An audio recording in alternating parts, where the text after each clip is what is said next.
Mesdames et messieurs, bonjour et bienvenue à cette autre édition de votre émission Autant le dire. 178 000 consultations ont été réalisées au cours des 5 dernières années à Maghrabi ICO Eye Institute à Aubac, dans la banlieue de Yaoundé. 15% de ces opérations étaient entièrement gratuites lors des descentes dans quelques villages du Cameroun. Autre chiffre, 10 000 opérations de l'œil, dont la moitié seulement pour la cataracte ont été faites. S'agissant de la formation, 170 médecins de 11 nationalités différentes ont été formés ou recyclés ici à Aubac. Les chiffres, on peut le voir, sont éloquents. Pas étonnant donc que le gouvernement, à travers le ministère des Relations extérieures du Cameroun, ait décidé le 4 février 2021 de renouveler le contrat qui le lie à cet hôpital pour les 5 prochaines années. En quoi consiste ce contrat? Quel avenir pour l'hôpital Maghrabi, qui fait déjà la fierté du Cameroun et de toute la sous-région Afrique centrale? Nous poserons ces questions et d'autres au directeur général de Maghrabi ICO Eye Institute, le docteur Henri Koumbé. Mais avant, nous allons vous proposer d'aller à la découverte de Maghrabi, si vous en avez convenance, à travers ces quelques clichés qui ont été sélectionnés pour vous par Samuel Louis.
Docteur Henri Koumbé, bonjour. Bonjour Jean-Bruno. Merci de nous recevoir ici dans votre hôpital. On peut dire que l'année commence plutôt très bien pour vous. Le 4 février 2021, vous avez renouvelé le contrat qui lie votre hôpital au gouvernement du Cameroun à travers le ministre des Relations extérieures. Quel est le sens que vous accordez à ce nouveau contrat entre Maghrabi et le gouvernement camerounais? Merci Jean-Bruno et surtout merci de m'avoir invité sur ton plateau, autant le dire. Je pense que quand le gouvernement du Cameroun, n'est-ce pas, nous renouvelle cette convention, je pense ma lecture de ces renouvellements, c'est qu'ils reconnaissent le travail que nous avons fait. Ce n'est pas donné parce que pour avoir cette convention, il faut remplir des critères qui sont très très stricts. Et alors, après 5 ans, ils ont fait une évaluation qui a duré 2 mois. Et à la suite de cette évaluation, ils ont jugé que nous avons fait du bon travail. Alors, en quoi consiste ce contrat, le contrat qui vous lie à l'État du Cameroun? Oui, c'est un partenariat entre notre fondation Africa Eye Foundation, qui est une fondation de droit suisse reconnue au Cameroun. Et ça consiste à un appui du gouvernement camerounais dans notre travail. Parce que vous voyez, je peux déjà vous donner un peu notre philosophie. Tout à fait. Notre philosophie, c'est d'apporter aux Camerounais les soins de qualité de très haut niveau qu'on trouve sur les autres continents, peu importe leur capacité de payer. Donc ça veut dire que mon frère qui vend à la sauvette, vendeur à la sauvette, à Mokolo, est le directeur général de la banque devant laquelle il est en train d'exposer sa marchandise, puisse venir ici et trouver satisfaction. C'est-à-dire que vous ouvrez un hôpital qui est, pardon pour la répétition, ouvert à tous les Camerounais, quel que soit leur niveau social. Absolument, c'est ça la vision. Oui. Alors, avant de parler du bilan des 5 dernières années de votre hôpital, docteur Henri Koumbé, revenons un peu sur la genèse de la création de Maghrabi. Quelle est la philosophie qui a sous-tendu la création de cet hôpital? Merci beaucoup. La première chose, c'est le fait que quand le rapport, n'est-ce pas, sur la cécité dans le monde a été publié en 2010, et aussi sur les ressources humaines disponibles, c'est-à-dire le nombre d'ophtalmologistes et le nombre de cataractes, opérations de la cataracte qui ont été effectuées, force était de reconnaître, de constater qu'en Afrique, surtout l'Afrique francophone, que les choses n'allaient pas. On avait très peu d'ophtalmologistes, et en ce qui concerne la lutte contre la cécité, dont la cataracte est la première cause de cécité dans le monde et dans le Cameroun, qu'on ne faisait pas assez. C'est ainsi que, n'est-ce pas, les promoteurs se sont réunis pour dire, écoutez, il faut qu'on fasse quelque chose, qu'on construise un hôpital avec un standard international qui aura 3 vocations. Premièrement, prodiguer des soins de très haute qualité à tout le monde, comme je disais tout à l'heure. Absolument. Deuxièmement, partager notre savoir-faire, mais surtout notre savoir-être, notre manière de faire avec d'autres professionnels de santé oculaire. Et troisièmement, vu que seuls 20%, maximum 20% des Camerounais qui ont un problème important des yeux, je ne parle pas n'importe quoi, mais vraiment un problème, 20% ont accès à un spécialiste de santé oculaire, peu importe. Et quand je parle de spécialiste en santé oculaire, ça va du grand professeur agrégé, qui est le sommet, n'est-ce pas, des connaissances en ophtalmologie, à l'infirmier, l'aide-soignant qui se débrouille dans un dispensaire en Gokmakobi, quelque part au Cameroun. Tout ça, moins de 20%. Donc, il était question, la troisième vocation, c'est de voir comment est-ce qu'on peut atteindre les 80% qui n'ont pas accès. Et c'est ça qui explique notre volet communautaire ou bien gratuit. Absolument. Alors, aujourd'hui, quand on fait le bilan des 5 dernières années, est-ce que vous pensez avoir atteint les objectifs que vous vous étiez fixés? Nous avons largement dépassé les objectifs. Parce que après 2 années, en fait, nous avons la convention depuis 5 ans. Mais l'hôpital a ouvert ses portes il y a 3-4 ans. Donc le 4e anniversaire, c'est le mois prochain. Absolument. Alors, les objectifs que nous nous sommes fixés pour l'année 5, donc pour 2022, nous avons constaté qu'après 2 ans, on était en train d'atteindre ces objectifs. Mais ça, nous ne sommes pas contents parce que c'est comme une goutte d'eau dans l'océan. Il y a encore beaucoup à faire. oui, nous avons atteint les objectifs, nous l'avons dépassé, mais il y a encore beaucoup de travail à faire.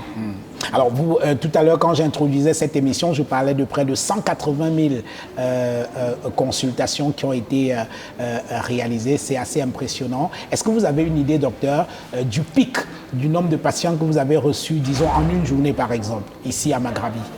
Oui, parce que nous avons eu 2 pics, Oui. mais le plus haut, parce que chaque fois qu'il y a un pic, on célèbre, on partage avec les collègues pour essayer de motiver, parce que c'est beaucoup de travail. Tout à fait. Ici, là, les collègues travaillent beaucoup. Et le pic, c'était en janvier 2020.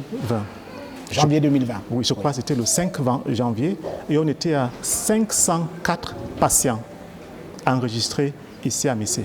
En une seule journée. Une seule journée. 504 patients. Alors, je vous dis, puisque vous avez posé la question sur nos objectifs, Oui. la capacité de cet hôpital, quand nous l'avons construit, quand on a fait, n'est-ce pas, le design, c'était que l'hôpital a une capacité de 500 consultations par jour et 100 opérations des yeux. Oui.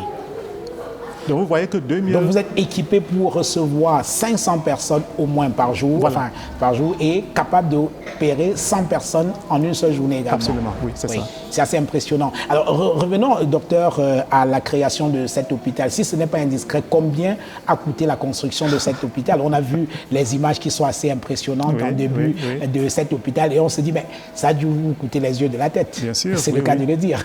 Mais ce que je dois dire avant de répondre à la question, c'est qu'il est très important que nous, les Camerounais, que nous nous mettons dans la tête que la santé, c'est l'une des choses les plus précieuses que nous avons. Absolument. Et donc ça coûte quelque chose. Oui. Ça doit coûter de l'argent. Parce que quand on perd la santé, tout à l'heure, avant de faire cette entrevue, j'ai vu un patient, c'était un cas urgent, qui est devenu aveugle subitement. Alors on doit se battre.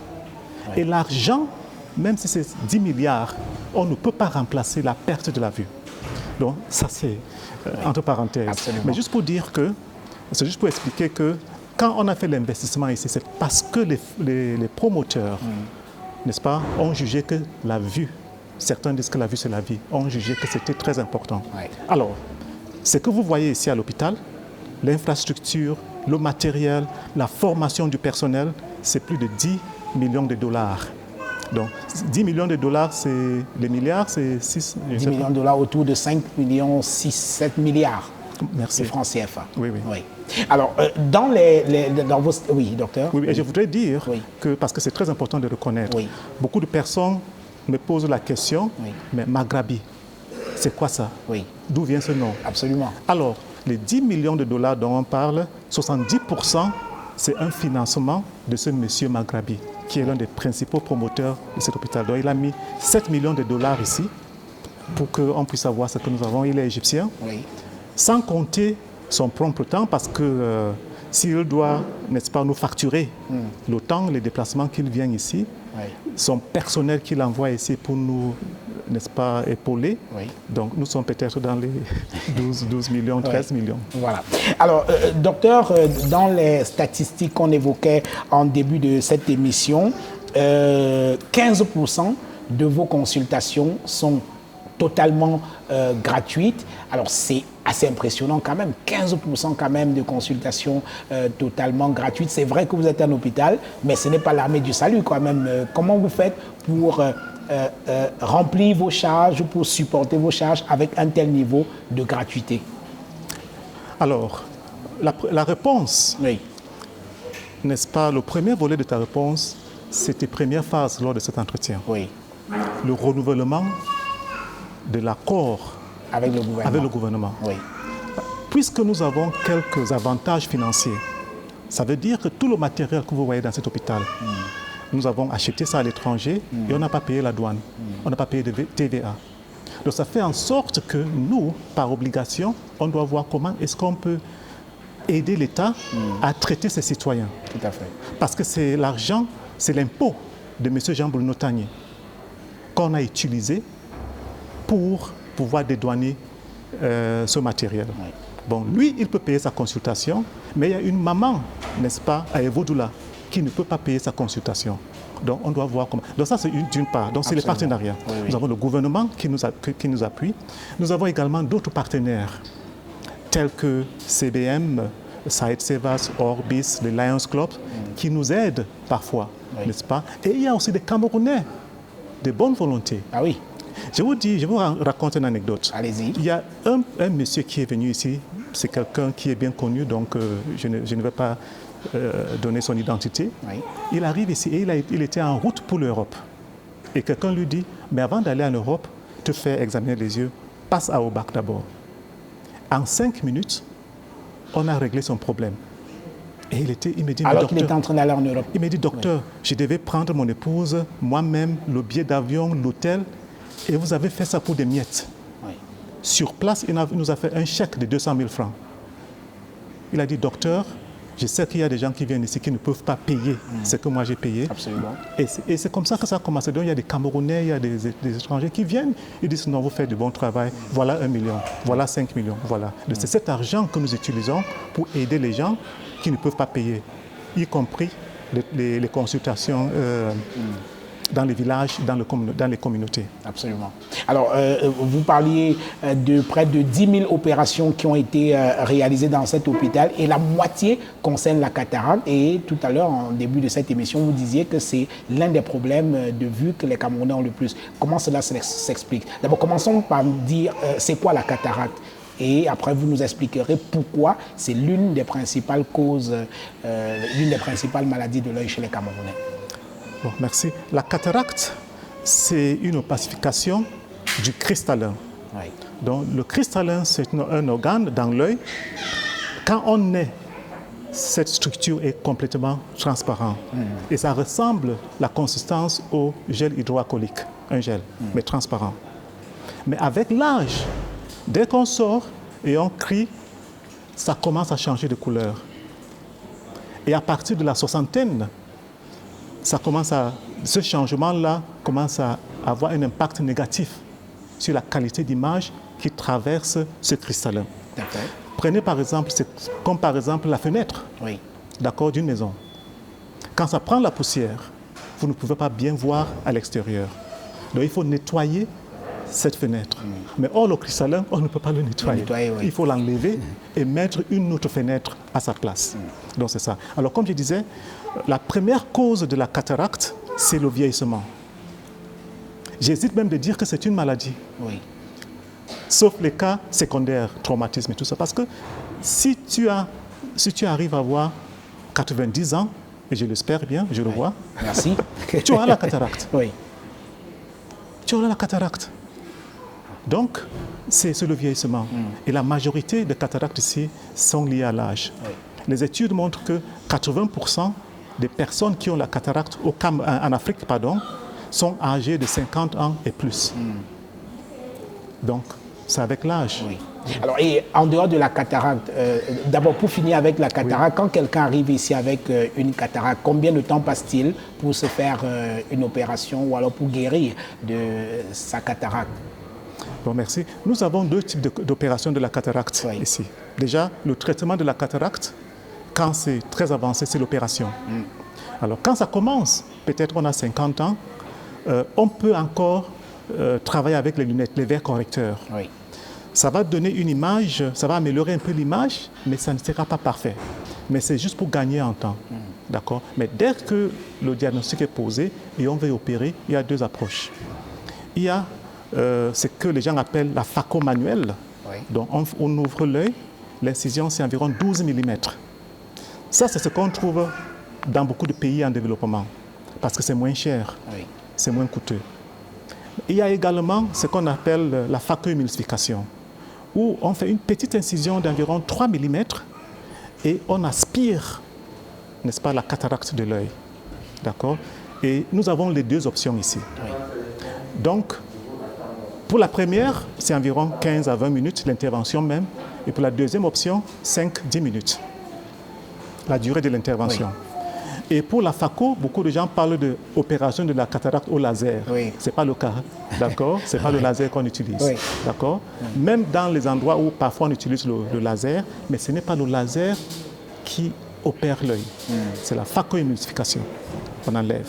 Donc, Quand on a une grande incision de 12 mm, 12 mm, oui. c'est tout à fait normal que la période de récupération soit plus longue que quand on a fait juste une petite incision de 3 mm. Tout à fait. Donc c'est ça. Alors, et en dehors de la cataracte, quelle autre maladie de l'œil on rencontre fréquemment chez les Camerounais? Donc, je commencerai par les maladies cécitantes Oui, qui peuvent causer la cécité. absolument. Et là, je dois évoquer le glaucome. Le glaucome, oui. Le glaucome, c'est la première cause de cécité irréversible au Cameroun. Si je me fie aux travaux de recherche qui ont été faits aussi bien au Cameroun qu'à l'étranger, c'est qu'avec nos 27 millions de Camerounais, il y a environ 270 000 personnes qui sont soit atteintes du glaucome ou bien soit à risque d'avoir le glaucome, mais la majorité ne le savent pas. Ah oui? Ils ne le savent pas. Oui. Alors, la cécité par le glaucome, contrairement à la cataracte, quand ça s'installe, c'est fini. On ne peut plus rien faire. C'est irréversible. C'est irréversible. Oui. Donc, pour moi-même, c'est même plus important d'essayer de détecter le glaucome dans les phases précoces pour qu'on évite la cécité. Parce que la cataracte, quand tu es aveugle, même après 5 ans, on peut te redonner la vue et tu vois très bien. Mais le glaucome, c'est parti. Oui. Donc ça, c'est l'une des raisons principales pour nos sorties dans les villages, parce qu'on veut découvrir les gens qui ont le glaucome à un stade précoce et ils ne le savent pas, parce que ça ne fait pas mal, ils voient bien, tout va. Oui, oui. Alors, docteur, qu'est-ce qu'il faut faire pour une meilleure santé de l'œil chez tous les Camerounais et surtout chez les enfants? Comment faire pour préserver sa vue? D'accord. Je commencerai par les enfants. Oui.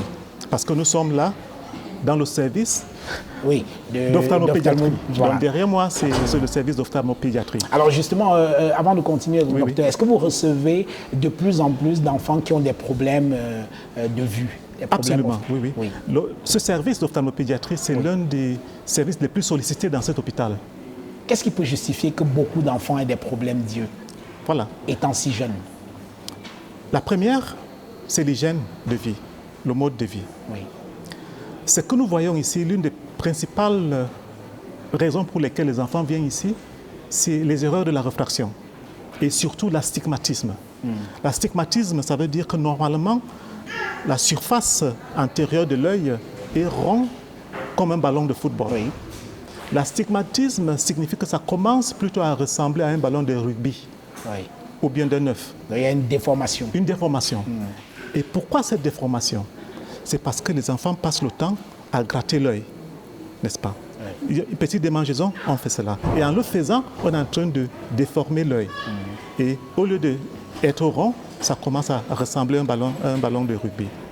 Donc c'est très important pour nous les parents, les professeurs dans les écoles, de prêter attention à cela. Que les enfants ne se frottent pas les yeux. Il y a des astuces très simples pour essayer de pallier à tous ces problèmes-là. Et s'ils vont voir un professionnel de la santé, si c'est une allergie ou bien une conjonctivite, on va trouver une solution. Donc il faut éviter l'astigmatisme. On peut le faire. La deuxième chose, et ça c'est surtout les garçons, c'est le traumatisme oculaire. Parce que les garçons, ils sont très hyper. Et il y a les projectiles actifs et on joue avec les projectiles. Et c'est très dangereux. Chaque semaine, je vois au moins un enfant ou bien un parent qui a été blessé par les traumatismes. Depuis le début de cette année, j'ai vu 2 personnes. Un couteau. Ce n'est pas une bagarre, mais c'est juste que la maman travaillait dans la cuisine et il ne savait pas que l'enfant avait un couteau. Et l'accident est survenu et l'œil est parti. Donc c'est ça. Il est très important qu'on éduque nos enfants, nous les parents, que les enfants ne doivent pas s'amuser.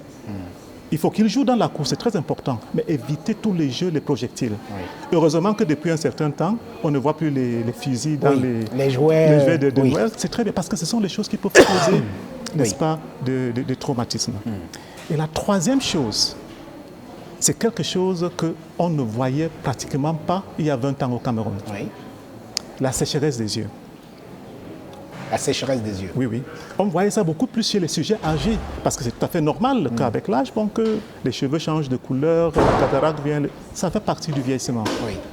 Mais on voit ça de plus en plus chez les enfants. Et c'est parce que les enfants passent beaucoup de temps devant les écrans. Ah les oui. smartphones, Oui. les tablettes, c'est vraiment quelque chose de très, très dangereux. D'accord? Il y a les études qui montrent que les enfants en deçà de 3 ans ne doivent même pas avoir ça dans la main. Mais maintenant, qu'est-ce qu'on voit? Oui. Le bébé est en train de pleurer, maman donne le téléphone à l'enfant pour regarder, je ne sais pas, Mickey Mouse ou bien quelque chose comme ça. Oui.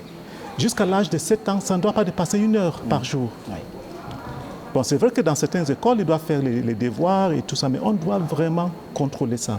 Parce que l'excès de travail rapproché est connu comme un facteur risque pour développer la myopie. Et la myopie commence à devenir une pandémie dans le monde entier. Dans les pays comme la Corée du Sud, 90% des jeunes adultes ont la myopie. Ouais.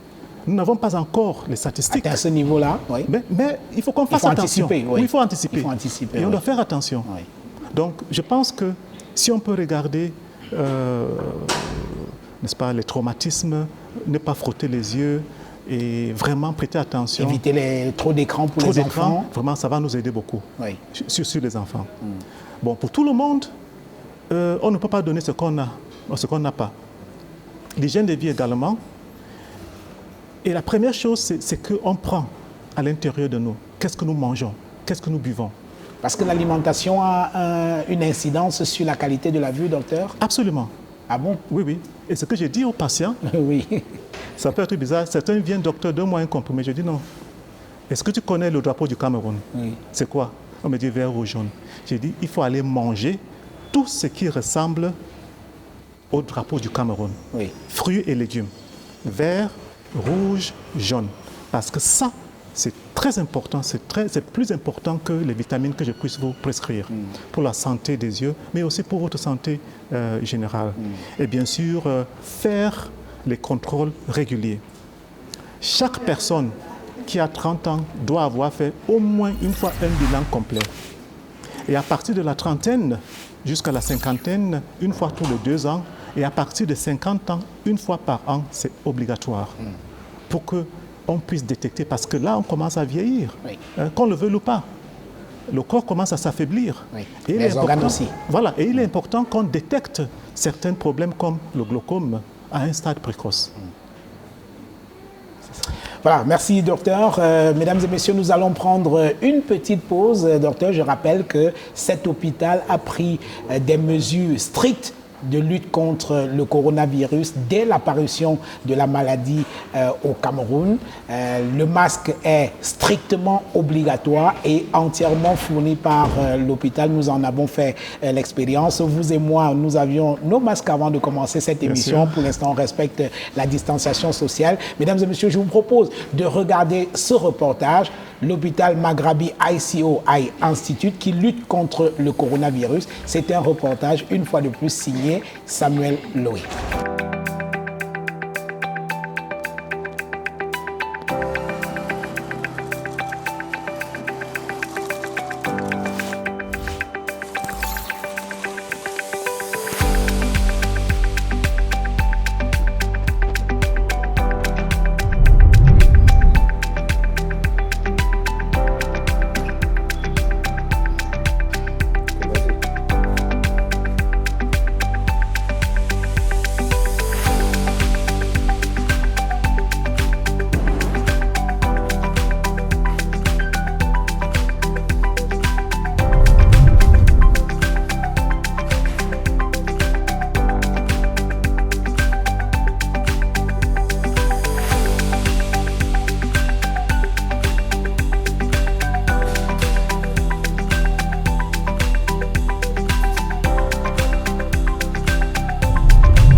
Madame, Bonjour. vous avez une température. Hein? Et c'est pourquoi la température? Oui, la température, c'est juste pour voir si vous n'êtes pas malade.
appuyer le fond. Voilà.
Voilà, mesdames et messieurs, retour dans cette émission avec notre invité, le docteur Henri Koumbé. Il est le directeur général de l'hôpital Maghrabi ICO Eye Institute, ici à Obak, dans la banlieue de Yaoundé. Vous venez de regarder donc un reportage sur comment cet hôpital essaye de se préserver contre le Covid-19 depuis l'annonce même, l'arrivée même de cette maladie au Cameroun. Nous allons poursuivre cet entretien, docteur, et tout à l'heure, dans vos explications, vous parliez de l'accès à un médecin ophtalmologiste au Cameroun et seulement 20% de Camerounais qui avaient la possibilité de rencontrer un médecin. Pourquoi?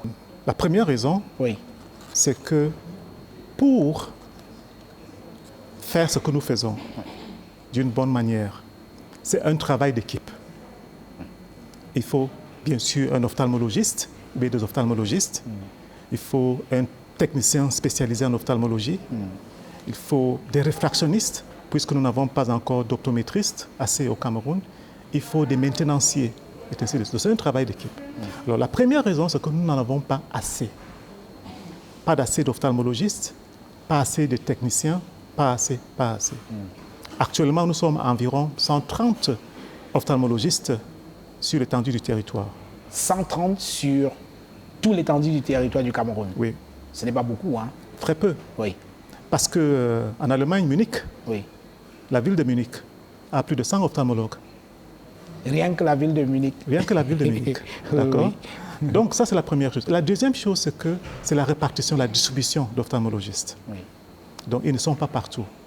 Nous sommes, j'ai fait partie, Oui. majoritairement dans les grandes villes. Et la troisième chose, c'est que il faut nous outiller. Parce que c'est une chose de nous former et de nous affecter, mais il faut du matériel, le minimum, pour pouvoir travailler. Oui. D'accord? Donc c'est ça. Et dernièrement, il est très important que nous n'attendions pas dans nos formations sanitaires. Oui. Il est important d'aller vers les patients. La stratégie avancée. Parce que beaucoup de gens ne viennent pas parce qu'ils ne savent pas qu'ils ont un problème. Oui. Mais c'est toi, le spécialiste, qui va regarder, tu vas dire, écoutez maman, il y a un problème et il faut qu'on fasse quelque chose. Oui. C'est la raison pour laquelle vous organisez régulièrement ces descentes dans les villages pour essayer de faire des consultations, pour ramener... Alors, à chacune de ces consultations, vous réussissez à détecter des cas de maladie ou alors de malades qui s'ignoraient. Bien sûr, oui, évidemment. Beaucoup. Oui. Oui. Et dans les villages, quels sont les cas fréquents des maladies ophtalmologiques qu'on rencontre? Alors, la première, c'est la cataracte. Oui. Vraiment. Et la deuxième, c'est le besoin de lunettes de lecture. Oui. Parce que très souvent, nous ciblons les gens du troisième âge quand nous allons dans ces communautés. Ça, c'est notre priorité. Pour plusieurs raisons. La première, comme je disais tout à l'heure, 80% des problèmes visuels sont dans les gens qui ont 50 ans et plus. Et deuxièmement, nous jugeons qu'une maman de 70 ans, c'est plus difficile pour elle de se déplacer de son village pour se faire consulter qu'un jeune de 20 ans. Absolument. Bien sûr, si le jeune de 20 ans a des problèmes, on va s'occuper de lui. Mais notre priorité, c'est ces gens-là. Donc il y a la cataracte, il y a le besoin des lunettes. Alors, nous avons appris que vos patients ne viennent pas simplement du Cameroun, ce ne sont pas simplement les nationaux. Oui. Il y en a qui sortent également des pays de la sous-région. Est-ce que c'est une information que vous confirmez? Absolument. Oui. Pas plus tard qu'hier. Oui. Oui. Ah oui. Alors, et qu'est-ce qui explique cet intérêt des gens pour cet hôpital, des gens qui sont d'autres pays et qui viennent se faire consulter ici chez vous? Bon, très bonne question. Oui. Je pense que, alors probablement, Oui. peut-être ils ont entendu parler de nous, de ce que nous faisons, de la qualité du travail. Peut-être il y a des proches qui se sont fait consulter ici et qui leur ont dit qu'écoutez, il faut aller là-bas. Ça peut aussi être, comme vous disiez tout à l'heure, Oui. les professionnels que nous avons formés, Tout à fait. ressortissants de ces pays-là, qui leur disent qu'écoutez, messieurs, je pense qu'il faut aller au Cameroun pour traiter votre mal. C'est ça. Oui. Alors parlons un peu, parce qu'on sait qu'un hôpital, la qualité d'un hôpital, c'est certes son personnel, mais il y a également le plateau technique. Oui. Parlons un peu du plateau technique de Maghrabi, docteur Henri Koumbé. Est-ce que vous avez un plateau technique de qualité qui vous permette de réaliser vos objectifs? L'élément le plus important Oui. dans notre plateau technique, ce n'est pas les appareils, Oui. c'est le personnel. Mais il faut aussi avoir le matériel quand même. Hein? Absolument, oui, oui. Voilà. C'est le personnel. Oui. Et parce que je dis que la force de cet hôpital, c'est vrai, nous avons un plateau technique. Qu'il y a des appareils ici qu'on ne trouve nulle part en Afrique centrale. Nulle part. Oui. Mais les appareils seuls ne peuvent pas satisfaire les patients. Oui. Il faut que le personnel ait une certaine empathie, qu'il s'occupe bien des patients. Et parce que, vous voyez, je suis médecin, mais chaque fois que moi je pars dans un hôpital, je suis angoissé. Oui. Même si c'est pour visiter un proche, on est stressé. Alors la première chose, c'est de faire en sorte que les gens qui viennent à l'hôpital se sentent à l'aise. Et là, pour certaines maladies, 80% c'est parti. D'accord? Oui. Bon, pour le plateau technique, nous avons un plateau technique formidable. Nous avons un plateau technique pour la rétine. Nous avons un plateau technique pour faire la chirurgie, la correction de la vue au laser. Pour l'ophtalmopédiatrie, pour faire les opérations des yeux chez les enfants. Et les appareils que vous voyez ici, c'est exactement les mêmes appareils qu'on trouvera dans les grands centres de l'autre côté. Dr Maghrabi, qui a mis 7 millions de ses dollars dans cet hôpital, il est propriétaire de plus de 30 hôpitaux des yeux. Et ça, c'est un hôpital à but non lucratif. Mais les mêmes appareils qu'il a dans ses autres hôpitaux, dans le Moyen-Orient et en Afrique du Nord, c'est ça qu'il a, n'est-ce pas, acheté pour misser. Oui. Donc, c'est le top du top. Oui. How will you see this hospital in the next 10 or 20 years, doctor? Thank you very much, Mr. Jean-Bruno Tanier. I think in the next 5 to 10, 20 years, Yeah. we have some very clear objectives. The very first one is that, like I said earlier on, the burden of work, the amount of work that we have to do is a lot, and we can't do it alone. Just a few minutes ago, we were talking about patients coming from other countries and people coming from other regions in Cameroon. Yeah. Bamenda, Marua, Bertois. It's too far. So one of our first objectives is to build annexes, branches of this hospital in other cities, in Cameroon, but also in neighboring countries. Yeah. The second one, and which is probably even more important, is to develop our training activities in partnership with the big universities in Cameroon. They have the professors, they have the knowledge, and we have the equipment and our way of doing things. And I think it's very important that we get together so that we can train the next generation of eye care leaders, not just for Cameroon, but for Africa as a whole. So the sharing of your experience and your knowledge is very important for you. It's the most important. It's the most, because just now, I mean, we have performed more than 10,000 eye operations. About 7,000, a bit more than half, about 7,000 is cataract. Yeah. That's what we've done here. Do you know that the people we have trained in this hospital who work in other countries, the ophthalmologists, have performed more than 4,000 cataract operations? So there's a multiplier effect. Yeah. So we have to, in a sense, clone ourselves. We have to share our knowledge. We have to share our skills. We have to share our attitude, our way of doing things with other professionals, eye care professionals, so that together we can improve the quality of eye care delivery in Africa. Yeah. There are some young doctors that would have liked to work in this hospital. What is the procedure to be a part of your personnel? Very good question. We get, I mean, I have in my database more than 2,000 unsolicited job applications. 2,000? Yes. Those are the applications that came directly to me, more than 2,000. Now, those who have followed the official channel, I don't know, but the applications I've received, and when I get them, I forward them to the Human Resources Department. So I think for us, the most important selection criterion is the attitude, what the French call le savoir-être. Yeah. So when we are doing an interview, we want to know, is this somebody who is hardworking? Is this somebody who is polite? Is this somebody who has empathy? Is this somebody who is respectful? Is this somebody who is willing to learn? Or is somebody who thinks, I know everything already? When we recruit you, what you don't know will help to teach you. If we can't teach you, we'll send you somewhere to learn. But for us, the most important element is your attitude.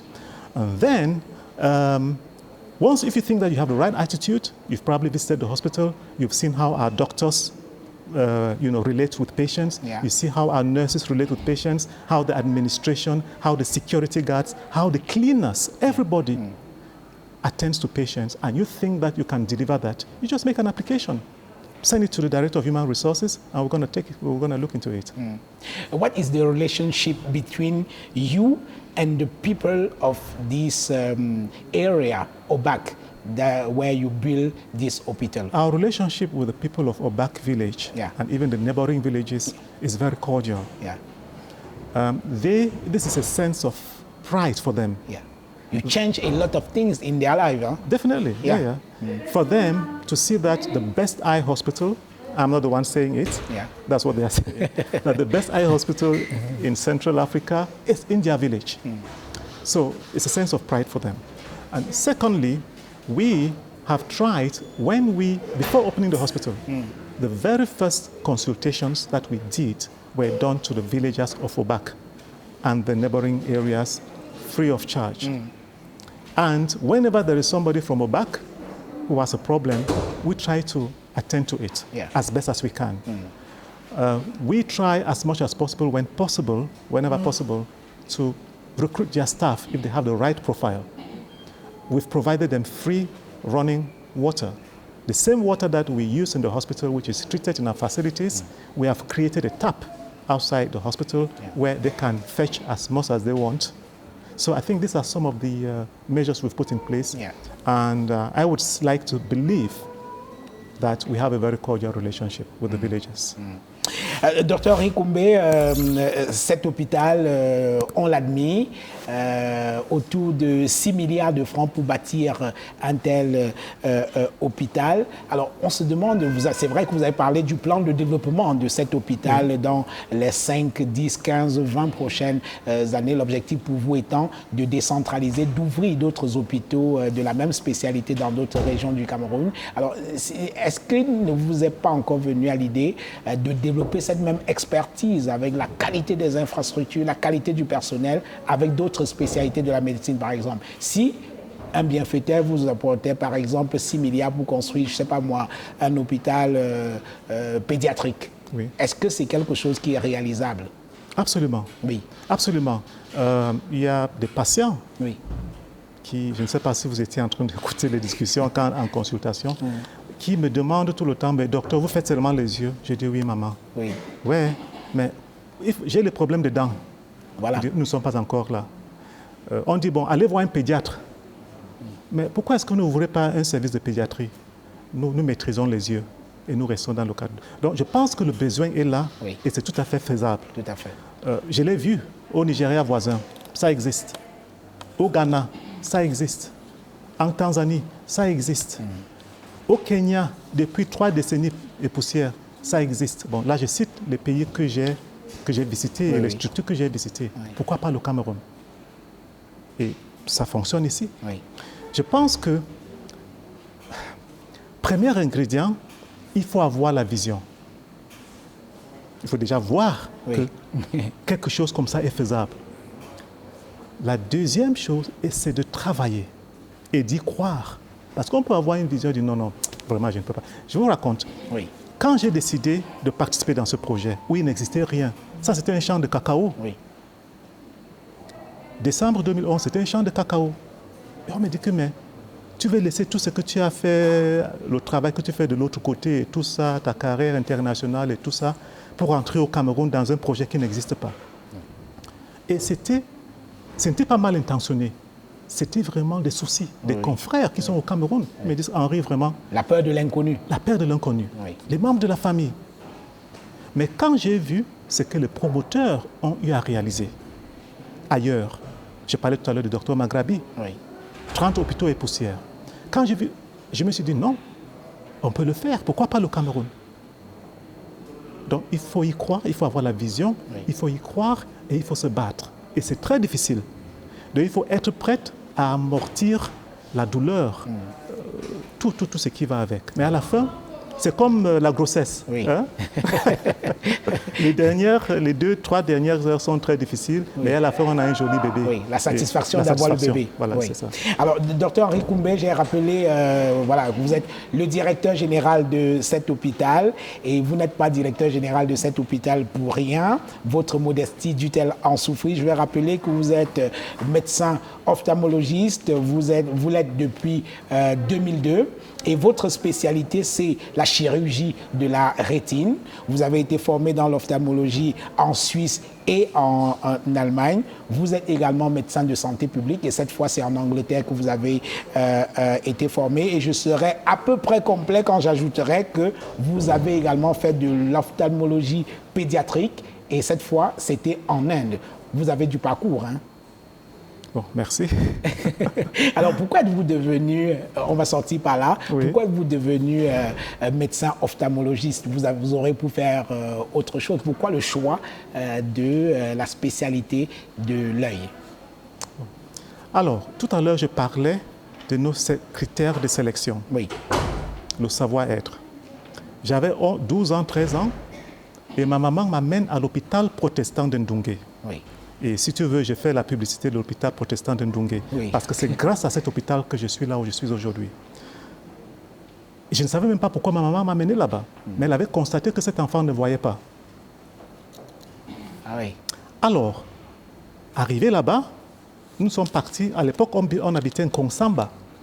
On part à 4 h du matin. 6 h, on est à l'hôpital. Et je trouve une foule, environ 300 personnes.